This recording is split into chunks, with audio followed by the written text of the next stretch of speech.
just released a budget, and let's take a quick look at it. You call for $5.3 trillion in spending cuts, $2 trillion in tax cuts, and you would reduce the top bracket to 25%. Are you asking everyone to sacrifice in this budget? Well, first of all, yes. We're putting the budget on a path to balance and to pay the debt off. We want to avoid a debt crisis. The president's budget brings us closer to a debt crisis, and we're not proposing tax cuts. We're proposing to keep revenues where they are, but to clear out all the special interest loopholes, which are uniquely enjoyed by higher income earners, in exchange for lower rates for everyone. A simpler, flatter, more competitive tax system to create jobs and economic growth and bring at least as much revenue into the government as we're bringing now, but in a fair way so that everybody pays the same tax rate when they make the same amount of money instead of picking winners and losers in Washington, which is the kind of tax code that the president's supporting. But the current tax rate for the wealthiest Americans is 35%. You would reduce it to 25%. And the White House says that under your plan, you would give millionaires in this country a $150,000 tax cut. Those numbers are obviously not credible. But the point I would say is 8 out of 10 of our businesses in America filed their taxes as individuals. The president says their top tax rate in January should go to 44.8% effectively. Here's the problem. All of our competitors overseas are lowering tax rates on their businesses. Canada just went to 15. And President Obama is saying the tax code that individual small businesses pay goes up to 45. We will lose jobs if we go down that path. We're saying get rid of the tax shelters, the interest group loopholes, and lower everybody's tax rates. You'll get more of their income subject to taxation, but at a simpler, fair system.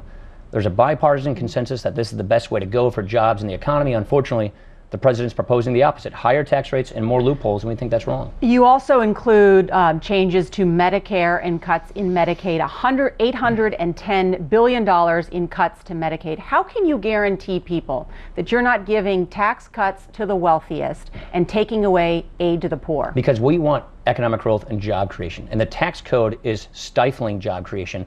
And what we propose in Medicaid is let the governors in the states give them the flexibility to customize Medicaid to meet the unique needs of their populations. In Wisconsin, our Medicaid population and problems are different than they are in New York, but they have the same. But you don't deny that you're cutting $810 billion for Medicaid for the poorest. We get $810 billion in savings, but we still grow Medicaid each and every year under our formula. But we're saying block grant to the states so they can decide how best to achieve these savings. On Medicare, the president's healthcare law caps Medicare spending, but he puts a board of 15 unelected bureaucrats in charge of cutting Medicare in ways that deny care to current seniors. We say get rid of the board and put 50 million seniors in charge of their own Medicare instead of having these 15 bureaucrats make those decisions. Last year you proposed a budget very similar to this. It was considered political suicide. There was an independent organization that ran an ad of you pushing a grandmother off the cliff. Why would you do that again this year, propose a similar budget? The Democrats are going to take this budget and try and wrap it around the Republican Party's neck for this election. Because we believe we have a moral and legal obligation to stop this debt crisis from happening. We have the most predictable economic crisis, a debt crisis, coming in the country, and to ignore it is wrong. We think we owe the country solutions. We think we owe the country a path to prosperity to get the American idea back, get people back to work, and get this debt under control. The president's making it worse, and the Senate hasn't passed a budget for 1,000 days. They're not even trying to solve this problem.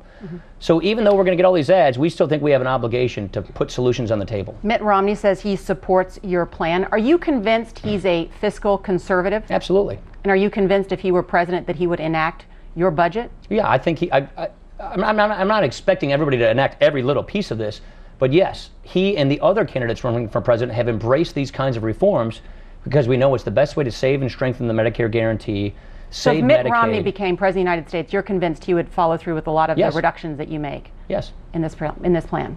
Yes. And you're not concerned that this is going to hurt your party in November? Not at all, because I think the country's smarter than this. People in America are ready to be talked to like adults. They don't want to be pandered to like children. And we feel we owe the country a sharp, clear difference, a choice of two futures, so they can decide what kind of country we want to be, what kind of people we want to be in the 21st century. The president has us on a path of debt and decline. We owe the country an alternative path, and this is the choice that we feel we are obligated to give them. And I think that they're going to make the right choice, and we'll save this country from a debt crisis. You have been mentioned as a rising star in the Republican Party. Would you consider a vice presidential nomination? You know, it's just something I'm not even considering right now. I'm so focused on my job in Congress. If I wanted to be president or vice president so badly, I would have run for president. You know, I don't, so I didn't. let's not underestimate how important Congress is in all of this. And I'm focused on trying to prevent a debt crisis with my job as chairman of the Budget Committee. But you would consider it if someone I would asked consider it, but it's not even something in my mind because it's a decision someone else makes at a later time. It's a bridge I haven't gotten close to having to cross. So in the meantime, I think it's important to do my job and give the country a choice and try and prevent a debt crisis from taking down our economy and destroying the livelihood of our children. All right, Congressman Paul Ryan, thank you so much for joining us. And we'll be back in a minute.